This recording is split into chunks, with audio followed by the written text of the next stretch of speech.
Aujourd'hui, j'aimerais qu'on plonge ensemble dans l'un des récits les plus fascinants de toute la Torah. Un passage que nous connaissons tous depuis l'enfance, mais qui, à y regarder de plus près, cache une profondeur bouleversante. Le mystère de la tour de Babel. Le déluge est terminé. Le monde s'est relevé et un nouveau chapitre de l'humanité commence.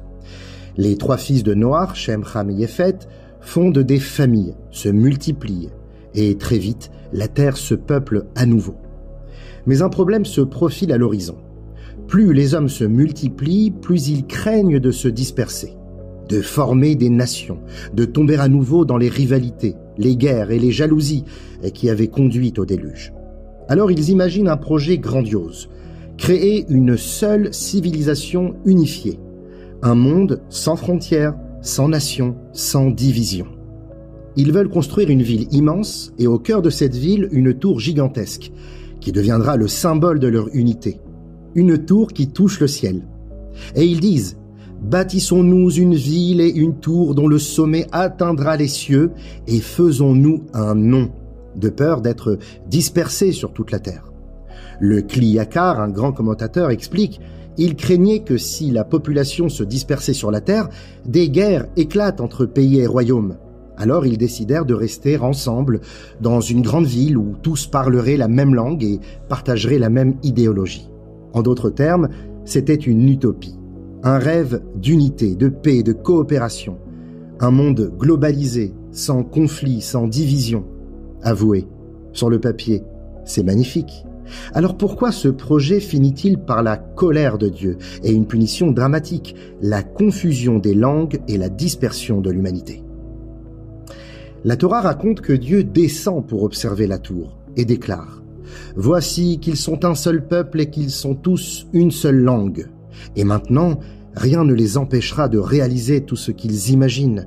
Descendons et confondons leur langage afin qu'ils ne se comprennent plus. » Et en un instant, tout s'effondre. Les ouvriers ne se comprennent plus. L'un demande une pierre et l'autre lui donne un marteau. L'un crie pour de l'eau et l'autre lui apporte du feu. Les disputes éclatent, la construction s'arrête et la violence reprend. Et l'humanité se disperse à nouveau sur toute la surface de la terre. C'est à ce moment-là que naissent les 70 nations, les 70 langues que la tradition juive reconnaît comme les racines de tous les peuples du monde. Mais alors, où est le problème ? Pourquoi Dieu s'oppose-t-il à un projet d'unité, d'harmonie et de coopération ? Ne rêvons-nous pas, nous aussi, de cette époque messianique où toute l'humanité parlera une langue pure, comme le dit le prophète Tsephania ? Alors je donnerai au peuple une langue claire, pour qu'ils invoquent tous le nom de Dieu d'un même cœur. Alors, qu'est-ce qu'il n'allait pas dans la tour de Babel ? La réponse est fascinante. Derrière leur discours d'unité et de progrès se cachait une révolte spirituelle. Ils ne cherchaient pas seulement à s'unir entre eux, ils voulaient se libérer de Dieu. Le Talmud Sanhédrin 109a raconte un détail étonnant. Ils ont dit « Bâtissons-nous une tour, montons jusqu'au ciel et frappons le ciel de nos haches, afin de faire couler ces eaux. » Et il y avait trois groupes. L'un disait « Montons et habitons là-haut », l'autre disait « Montons et adorons d'autres dieux », et enfin le troisième disait « Montons et faisons la guerre à Dieu ». Trois formes de révolte, trois façons de dire « nous n'avons plus besoin de lui ». Mais pourquoi cette rébellion ? Ces hommes étaient pourtant les enfants des survivants du déluge. Ils avaient grandi dans l'ombre du cataclysme. Ils savaient ce que c'était de voir la colère divine. Et justement, c'est cela. Ils vivaient dans la peur. Ils voulaient empêcher qu'un nouveau déluge ne se reproduise sur terre. Alors ils se sont dit, si on arrive à contrôler le ciel, si on comprend comment fonctionne la nature, plus jamais Dieu ne pourra nous punir. Leur projet n'était donc pas seulement qu'architectural, mais scientifique. Ils voulaient percer les secrets de la nature, comprendre les lois du monde, pour devenir, finalement, maîtres du climat, de la vie et de la mort. Autrement dit, remplacer Dieu. Et ça commence par un petit détail. Ils inventent la brique cuite et le mortier, les premiers matériaux artificiels de l'histoire. Ils découvrent comment transformer la terre en pierre. C'est en quelque sorte la première invention scientifique de l'humanité. Mais au lieu de voir cela comme un don du ciel, ils y voient une preuve qu'ils n'ont plus besoin du ciel. Leur logique était simple. Si Dieu contrôle les pluies, eh bien, nous apprendrons à contrôler les nuages. S'il décide de la fertilité, nous créerons des laboratoires de fécondation. S'il frappe par la maladie, nous inventerons des remèdes. Et effectivement, c'est l'esprit même de la science moderne. Regardez, il y a 20 ans, un article titré « Bill Gates veut jouer à Dieu ». Il investit dans une entreprise qui cherche à neutraliser les ouragans en refroidissant la température des océans. C'est fascinant, n'est-ce pas? Mais voilà, les constructeurs de Babel ont fait une erreur colossale. 2 erreurs en vérité. D'abord, ils ont confondu la nature avec Dieu. Ils ont cru que comprendre les lois de la nature, c'était remplacer le Créateur. Mais non, le monde naturel n'est qu'un instrument entre les mains de Dieu. Celui qui étudie la nature n'explore pas le domaine de l'homme contre Dieu. Il découvre le langage de Dieu lui-même. Ça, c'est la première erreur. Et leur deuxième erreur, ils ont mal compris le rôle de la science. La science n'est pas l'ennemi de Dieu. Elle est son allié le plus noble.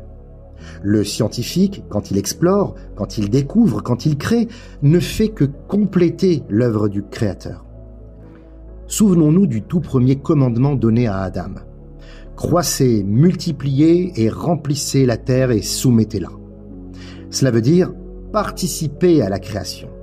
Dieu a commencé et il nous confie le soin de continuer. Et c'est exactement ce que fait la science. Elle ne défie pas Dieu, elle révèle sa sagesse.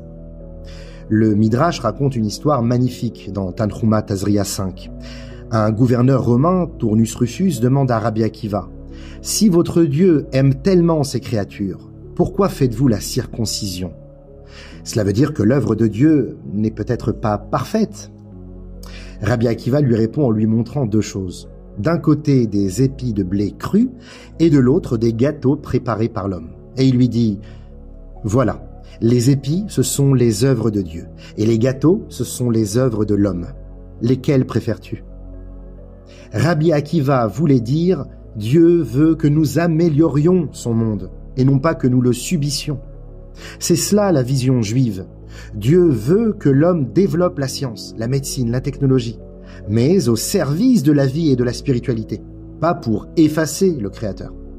Le rabbi de Lubavitch illustrait cela à merveille à travers une histoire vraie avec le professeur Velvel Green, chercheur à la NASA. Le rabbi s'intéressait de près à ses travaux sur les bactéries dans l'espace, et un jour il lui demanda de lui envoyer ses rapports. Velvel Green, un peu embarrassé, se dit « Mais enfin, le rabbi est tellement occupé, il n'a pas besoin de mes documents scientifiques. » Alors il ne lui envoya rien. 1 an plus tard, il revient à New York, pris au 770, et le rabbi, en le voyant, lui dit « Tu m'avais promis quelque chose. » Velvel Green tente de se justifier. « Rabbi, ce sont des choses sans importance. Le rabbi a sûrement mieux à faire. » Et le rabbi lui répond calmement « Ne t'inquiète pas pour moi. Envoie-moi ce que je t'ai demandé, s'il te plaît. » Alors il s'exécute. Il rassemble plusieurs kilos de rapports scientifiques et les envoie au rabbi. 1 an plus tard, de retour à Brooklyn, le rabbi lui dit « J'ai lu tes rapports. Et il y a une contradiction. Dans le premier, tu écris que certaines bactéries peuvent survivre sur Mars. Mais dans le second, tu dis le contraire. Que s'est-il passé ?» Le professeur Green en reste bouche bée. Comment le rabbi avait-il pu lire tout cela? Et surtout, comment s'en souvenait-il? Il vérifie et effectivement, il découvre une erreur dans ses propres conclusions. Quand il revient expliquer la faute, le rabbi lui dit avec un sourire « Merci d'avoir éclairci cela. J'étais inquiet car je n'aime pas les contradictions, ni dans la science, ni dans la Torah. » Quelle phrase! Le rabbi voyait la science comme une autre manière d'exprimer la sagesse divine. Et une contradiction dans la science est, pour lui, une contradiction dans la cohérence du divin lui-même. La Torah et la science ne s'opposent pas. Elles parlent de la même réalité, mais sous 2 angles différents. La science demande comment et la Torah demande pourquoi. Et ensemble, elles racontent le mystère de la création.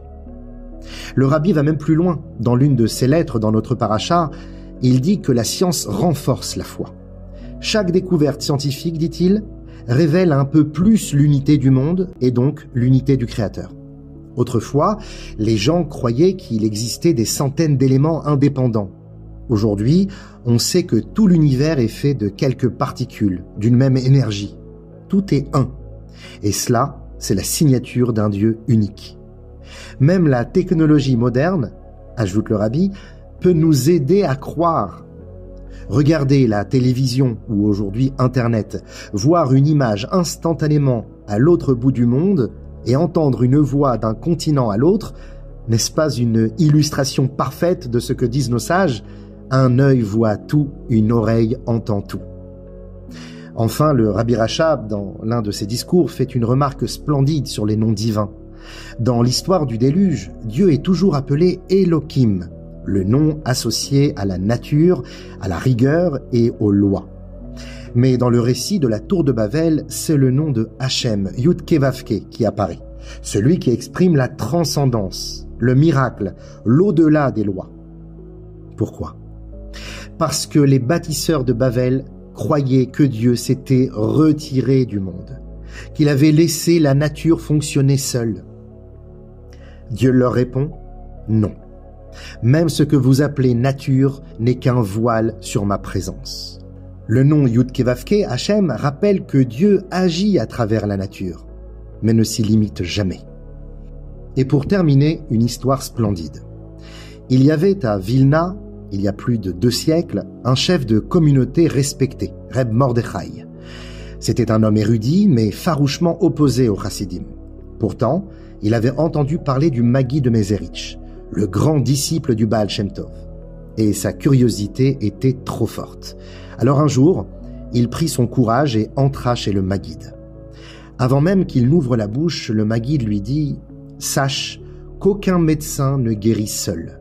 Chaque médecin est accompagné d'un ange, et plus le médecin est grand, plus l'ange qui l'assiste est puissant. Et le plus grand des médecins est accompagné par l'ange Michael lui-même. » Reb Mordechai sort de là intrigué. Il ne comprend pas pourquoi le rabbi lui parle de médecine, il n'est pas médecin. Mais quelques mois plus tard, il tombe gravement malade. Les médecins de Vilna sont impuissants. Sa famille désespère. Jusqu'au jour où le roi de Prusse passe en ville, accompagné de son célèbre médecin, le docteur Gardia, un juif assimilé, mais réputé génie de la médecine. On le supplie de venir. Il examine Reb Mordechai, secoue la tête et dit « Je ne peux rien faire, il est perdu ». Mais soudain, le visage du malade se colore. Il respire et revient à la vie. Le médecin, bouleversé, ordonne un traitement, mais il comprend bien que ce n'est pas lui qui a sauvé cet homme. Quand Reb Mordechai apprend qui est ce médecin, il se met à pleurer et raconte la prophétie du Magid. Le docteur Gardia, bouleversé, part à Mézerich pour rencontrer le maître. Le Magid, cloué dans son fauteuil à cause d'une jambe malade, lui dit en souriant « Toi, tu as guéri mon corps, mais moi, je vais guérir ton âme. » Et le docteur Gardia devint un Baal Teshuva, un médecin saint et humble qu'on surnomma plus tard le Rabbi médecin. Et c'est peut-être cela le vrai message de la tour de Babel. Le monde n'a pas besoin de choisir entre Dieu et la science. Dieu nous a donné la science pour que nous devenions ses partenaires. Mais le danger, c'est d'oublier qui nous a donné cette sagesse. Quand la science s'enorgueillit, elle construit des tours. Quand la science s'incline devant le Créateur, elle construit des ponts.